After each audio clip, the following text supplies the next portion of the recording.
அனைவருக்கும் வணக்கம். நம்ம அரடா கணிதம் சேனல்ல முந்தைய ஆண்டுகளில் கேட்கப்பட்ட ஒரு கேள்வித்தாளில் இருக்க கேள்விகளுக்கான விடைகளை ஆராய்ந்துட்டு வரோம். அந்த வகையில் 1999ஆம் ஆண்டு குரூப் 1 எக்ஸாமில் நம்ம டிஎன்பிஎஸ்சியில் கேட்கப்பட்ட ஒரு முக்கியமான கேள்வி. ஒருவர் 2 கோழிகளை ஒரே விலைக்கு, இதுதான் அந்த கணக்கில் இருக்க முக்கியமான வார்த்தை, ஒரே விலைக்கு வாங்கி ஒன்றை 20% லாபத்திலும் மற்றொன்றை 20% நஷ்டத்திலும், பாருங்க, ஒரே விலைக்கு வாங்கியிருக்காரு, ஒன்றை 20% லாபத்திலும் மற்றொன்றை 20% நஷ்டத்திலும் விற்பனை செய்கிறார் எனில் ஒட்டுமொத்தத்தில் அவர் கிடைப்பது. இங்கே கால்குலேஷனே கேட்கல, அவருக்கு லாபம் கிடைச்சிருக்கா நஷ்டம் கிடைச்சிருக்கா, இல்லை லாபமும் இல்லை நஷ்டமும் இல்லை மேற்கூறிய எதுவும் இல்லை. இதான் அவங்க கொடுத்துருக்க ஆப்ஷன். நல்லா கவனிங்க. இங்கே வாங்கிய விலை, 2 கோழிகளை வாங்கிய விலையை பாருங்க. 2 கோழிகளோட வாங்கிய விலை நம்ம என்னன்னு எடுத்துக்கலாம், அடக்க விலைன்னு எடுத்துக்கலாமா? 2 கோழிகளோட அடக்க விலைகள் எப்படி இருக்கு? சமமா இருக்கு. 2 கோழிகளோட அடக்க விலைகள் என்ன? சமமா இருக்கு.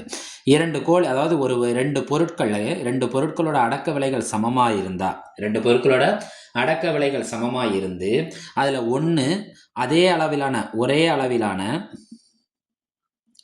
ஒரே அளவிலான லாபம் மற்றும் நஷ்டம் கொண்டிருந்தால் நம்ம என்ன தெரிஞ்சுக்கணுங்க? நல்லா தெரிஞ்சுக்கோங்க. 2 கோழிகளோட அடக்க விலைகள் சமமாக இருக்கணும். அதே சமயம் ஒரே அளவிலான, இங்கே 20% லாபம் 20% நட்டம், ஒரே அளவிலான லாப நஷ்டம் கொண்டிருந்தால் அங்கே என்ன ஏற்படும் தெரியுமா? லாபமும் இல்லை நஷ்டமும் இல்லை. ஏன்னா நீங்கள் சிம்பிளாக யோசிச்சு பாருங்களேன். ஒரு ஒரு மொபைல் ஃபோனே எடுத்துக்கோங்க. மொபைல் ஃபோன் 2 மொபைல் ஃபோனை வாங்குறீங்க 10,000 ரூபாய்க்கு. ஒரு தட்டை 20% லாபத்தில் விற்றுட்டீங்க. இப்போ 10,000 ரூபாய்க்கு 20%, இப்போ 100 ரூபாய்க்கு 20 ரூபானா 1000 ரூபாய்க்கு எவ்வளோ? 200 ரூபா. 10,000 ரூபாய்க்கு எவ்வளோ? 2000 ரூபா. அப்போ 12,000 ரூபா கிடச்சிருக்கும். இன்னொரு தட்டை அதே 20% நஷ்டத்தில் விற்கிறீங்க. அப்போ என்ன கிடச்சிருக்கும்னா 2000 போயிருக்கும். 10,000ல் 2000 போயிடுச்சுன்னா எவ்வளோ? 8,000 ரூபா. இப்போ 2 ஃபோனையுமே நீங்கள் 10,000 எவ்வளோ ரூபாய்க்கு வாங்கியிருக்குன்னா 20,000க்கு வாங்கியிருக்கீங்க. ஒன்றை விற்றதில் 12,000 ரூபா கிடச்சிருக்கு, ஒன்றை விற்றதில் 8,000 ரூபா கிடச்சிருக்கு. 12,000 கூட்டி பாருங்கள், திரும்ப 20,000 ரூபா தான் கிடைக்கும். அப்போ இங்கே என்ன ஏற்படலை? லாபமும் ஏற்படாது நஷ்டமும் ஏற்படாது. இது எப்போ பொருந்தும்னா, அந்த அடக்க விலைகள் சமமாக இருக்கணும். 2 கோழிகள் அல்லது 2 பொருட்களோட அடக்க விலைகள் சமமாக இருக்கணும். ரெண்டுலையும் ஒரே அளவிலான லாபமும் இருக்கணும் நஷ்டமும் இருந்துச்சுன்னா அங்கே கண்டிப்பாக என்ன ஏற்படாது? லாபமும் இல்லை நஷ்டமும் இல்லை. இதில் ஒரு விஷயம் எக்ஸ்ட்ரா ஒன்று தெரிஞ்சுக்கோங்க. இப்போ அடக்க விலைகள் சமமாக இருக்குன்னு நம்ம சொல்லிட்டோம்.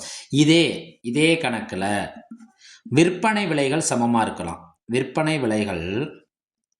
விற்பனை விலைகள் சமமாக இருந்து ஒரே அளவிலான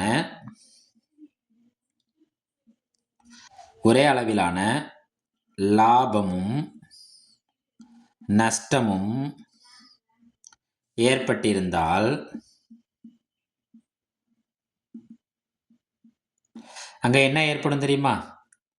அங்கு கண்டிப்பா என்ன ஏற்படும்னா நட்டம் தான் ஏற்படும்.